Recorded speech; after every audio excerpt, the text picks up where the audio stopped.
want you to try to tap into last year in your brain and be like, what transformations occurred? That's gross.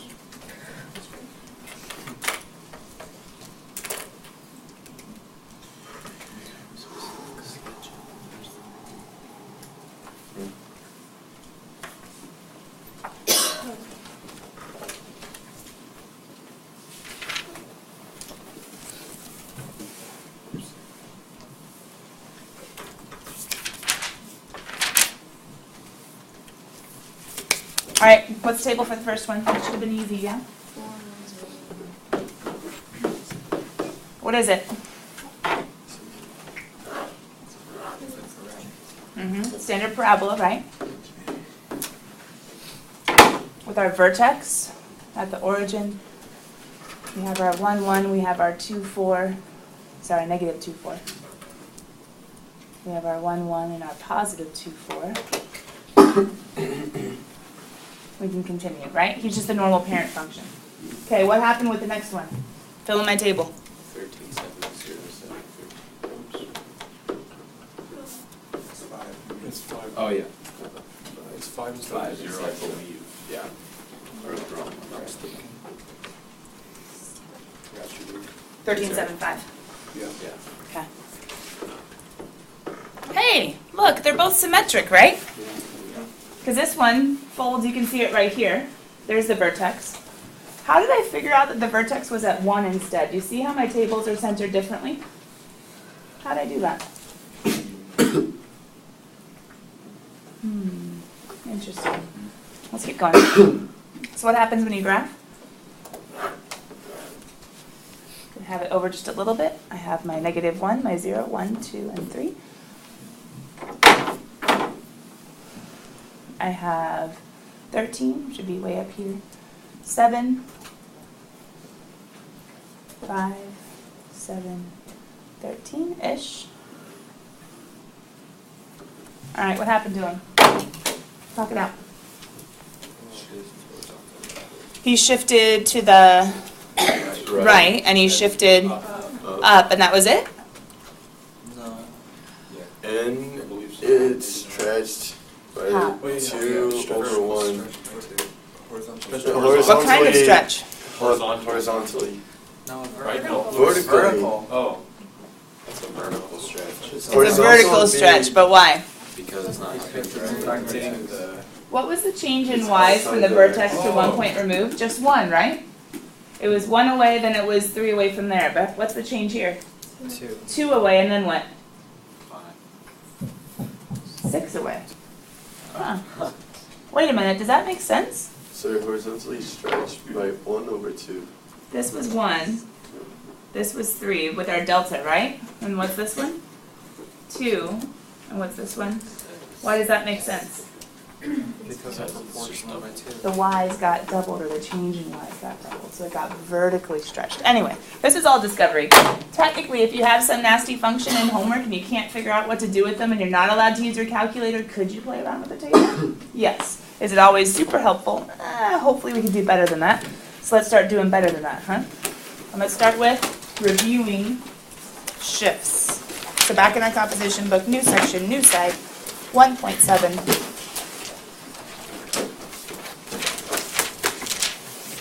Nice thing is, a lot of you are already like, hey, we've kind of talked about this before last year.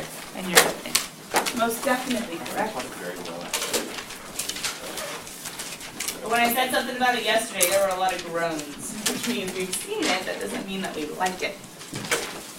I like it. You like it? I have a little battery. Hello. Ooh. I'm just getting there. 19%? Can you make it? We'll try. All right, do you guys have to literally write every single word on this? No. No, no, no. But first of all, shifts. Do shifts distort the graph at all? It's just a shift. The only transformation is a translation. Is the graph distorted? What do I mean by distorted? Like changing the form of it. Changing the form of it, stretching, compressing, reflecting. If it's shifting, no distortion, right? merely a move, as the name obviously implies. The shape doesn't change.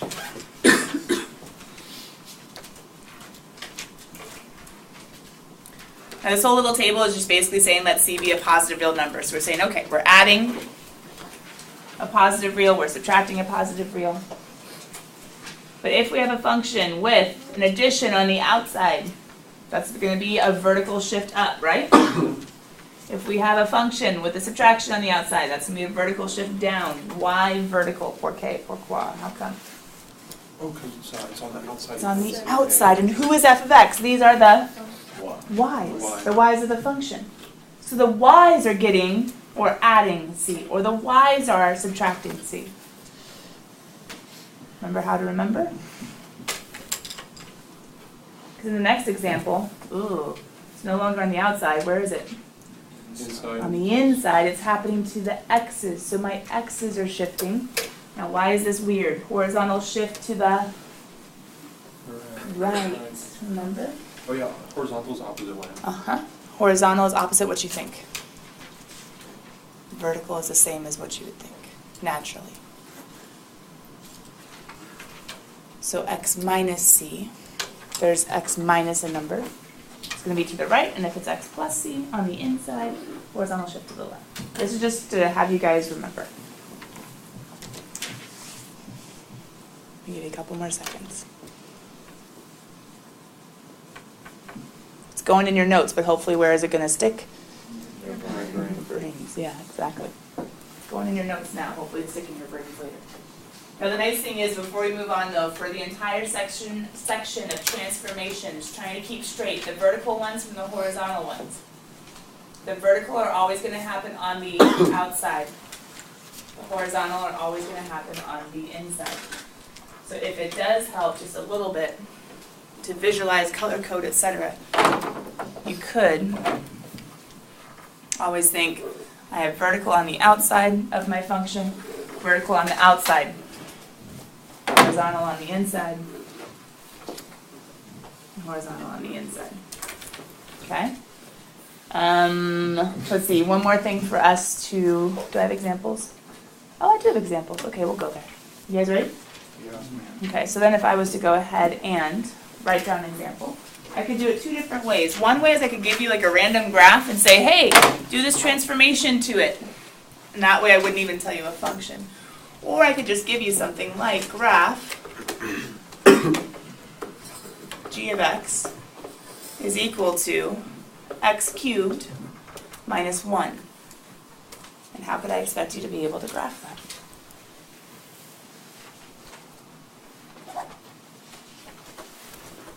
Or just to have, we'll leave it.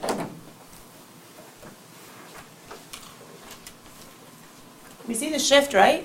How would you verbalize the shift? 1 unit vertical Down 1, but translation. who's going down 1? Vertical translation. Vertical translation down 1, but who's going down 1? The x Cube. This is f of x. This is my parent function. So why did we do all of section 1.6? To hopefully know who he is and how he acts. Who is x cubed? What's he look like? He's a swoopy swoop one, right? Yeah.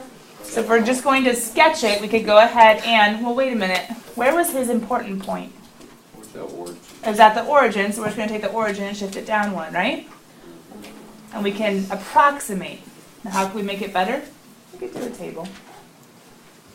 We could do a table, but would we need to change the x values, or could we keep it like -2, -1, 0, 1, 2? Yeah, we can keep it, right? Because it didn't horizontally shift. But what if I was to do something like, instead,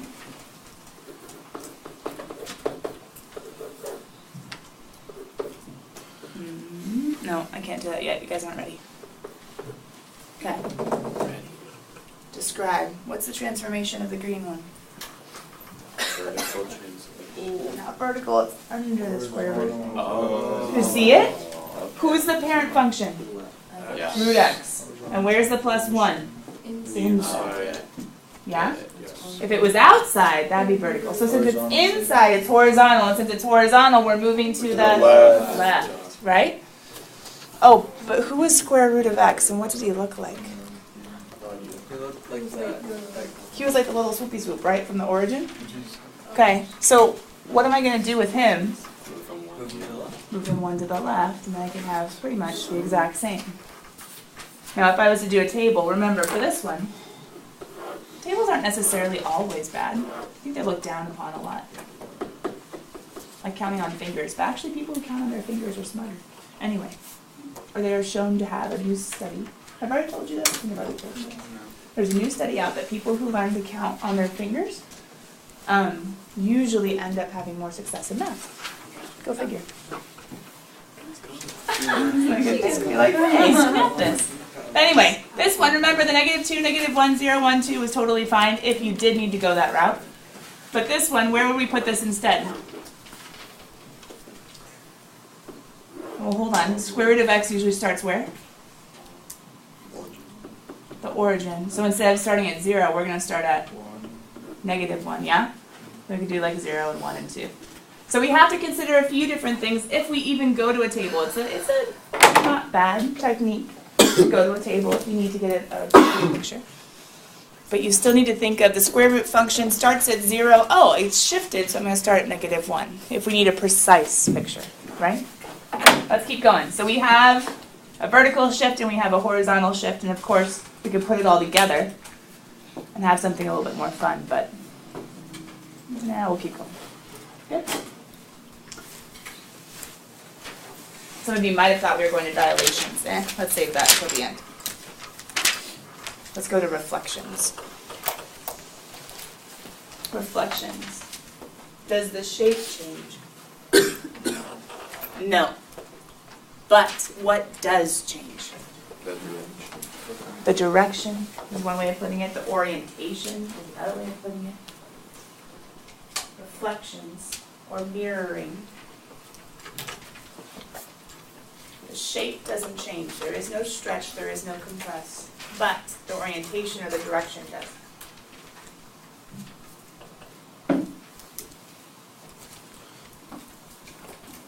Another way of thinking about in the x-axis is like about the x-axis.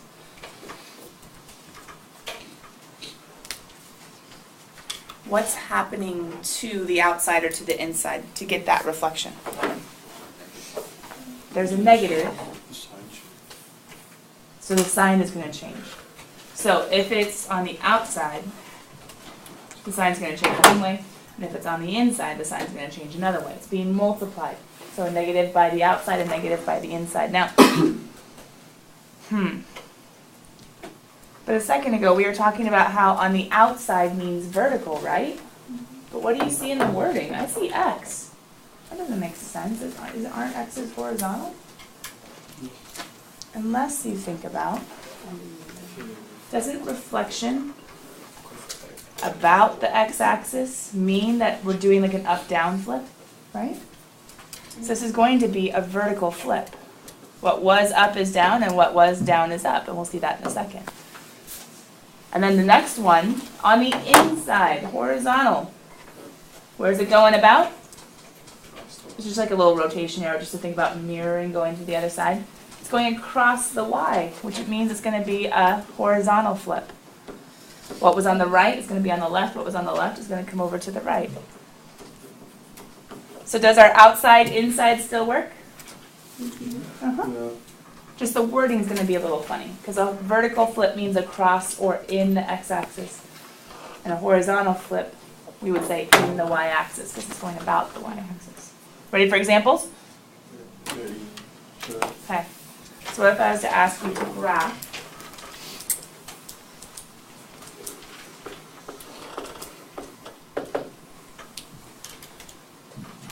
let's do y equals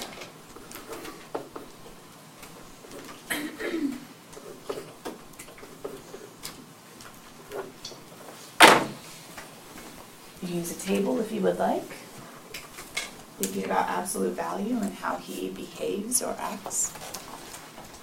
How would you graph him?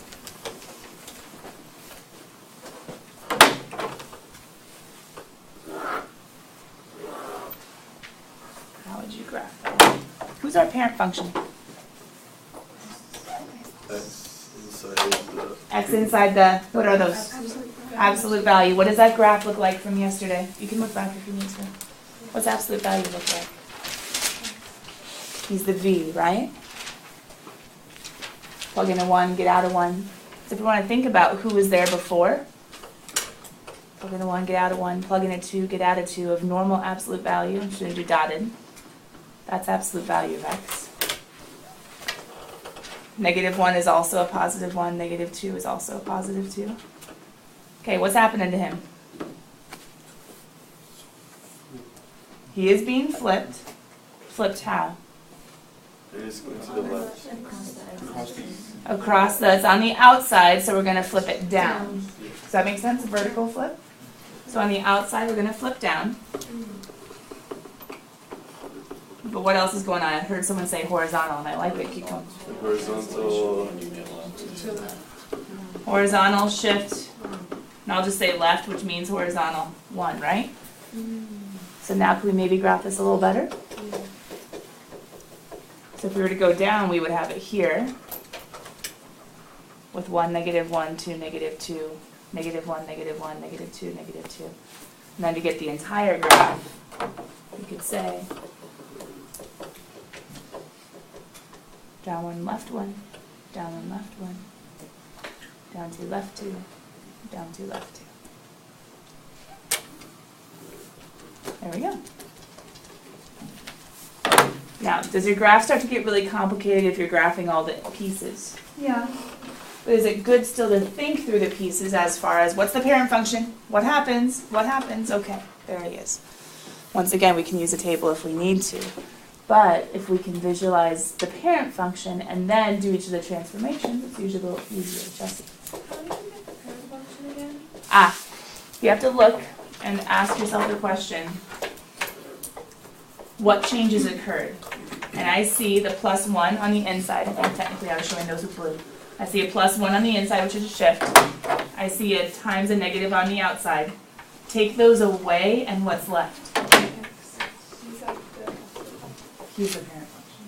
Does that make sense? Yeah, but like how did you know how to graph? Back from section 1.6, if we were to go back, I think absolute value, wasn't he one of ours? Oh, he was the last one.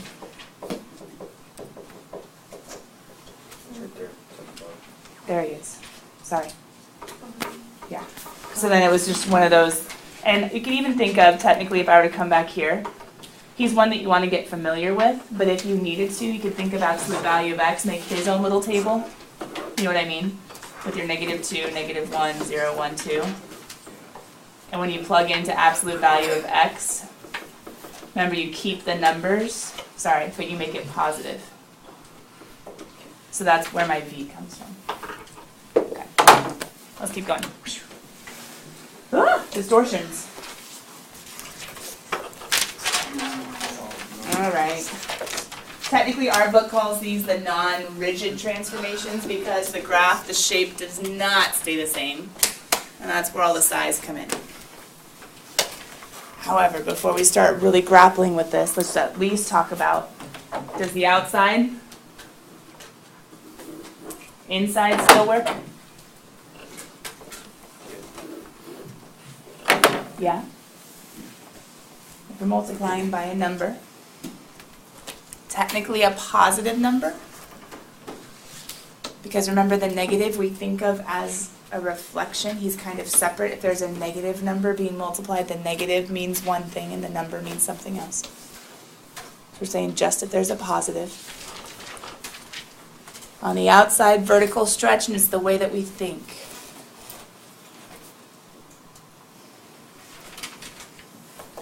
And technically the book puts it one way. I want to kind of give a little shortcut for each.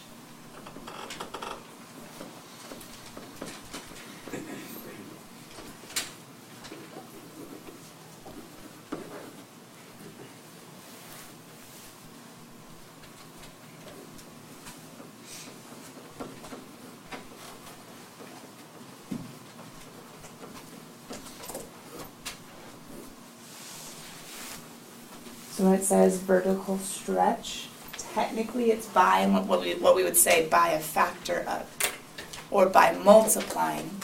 And since it's on the outside, vertical, we're changing the y value, so the y's get multiplied by c.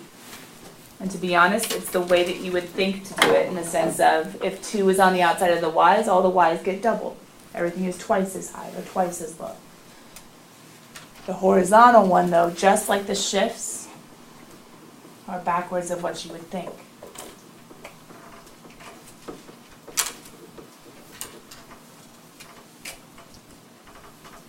Let's say dilation.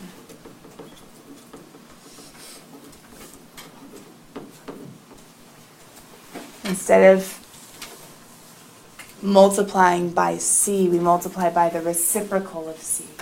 And we're multiplying technically the x values by that 1 over C. So it's backwards what you think. If you see an addition inside a function, that means to the left. If you see a subtraction inside a function, it means it's going to the right. Kind of same thing with dilation in the sense of you see the C, but we have to think about the 1 over C. We'll see an example. There were a lot of C's in that statement. In just a second. I'm going to go ahead and change this by dilation as well. And the reason I'm changing it is sometimes it's going to stretch it and make it bigger, wider, taller, but sometimes it's going to shrink it and make it shorter, skinnier, etc. Okay? So what if we were to take something like, what's one of the easiest parent functions? Like the parabola? I think so, right? Let's take x squared. Do we have our clues kind of written down? All right. Ah, wait, no, I want an example. Stop. Okay, insert blank paper. Let's do it. That was close. Try not to update your board. Oh, I didn't. We're doing 1-7 with homework 1-7 tomorrow. Example. What if I was to say, graph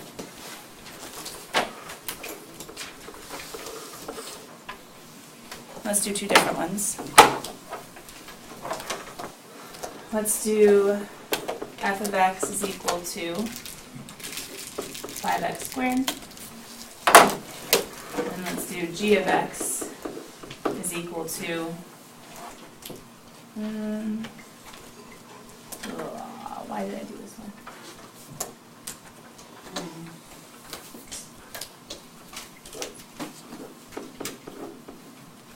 Some of you mathematical ones are like, wait a minute, there's another way to do it, and you're totally right, and there's a really good point to that, so hold on. Is this a section that will have like the most wording problems? Just because it keeps telling you how to build a graph, like horizontal. Kind of, but they're not going to really tell you how. They'll probably give you an equation and have you analyze it. So the problem will be short, but maybe the answers sometimes are long. We have our normal x squared, right, guys? Left 1, up 1, left 2, up 4. Question, what's going to happen for the first one when I try to graph 5x squared? It's going to stretch. It's going to get steeper. What am I going to do to my y's? What y is here? 0. Times 5? Still 0. That's easy. But what's going to happen here? What was the old y? 1. And what is it now? Oh, and then that was -1. Sorry. We can go 5 here as well. It's a little bit higher. Uh-oh. What just happened? He got vertically stretched by a factor of 5. So all the y values, if I have points, I can just multiply the y's. The x's stay the same. There's still a point at 1. But instead of going up 1, now he's going up 5. Now what's going on in the next one?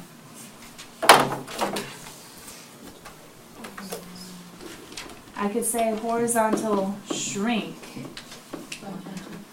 by 1/2. But what does that mean? 2 was at 4, right? Cut 2 in half. Now 1 is at 4. 2 is at 4. Sorry, it was -2. Now 1 is at 4. But what is that the exact same thing as?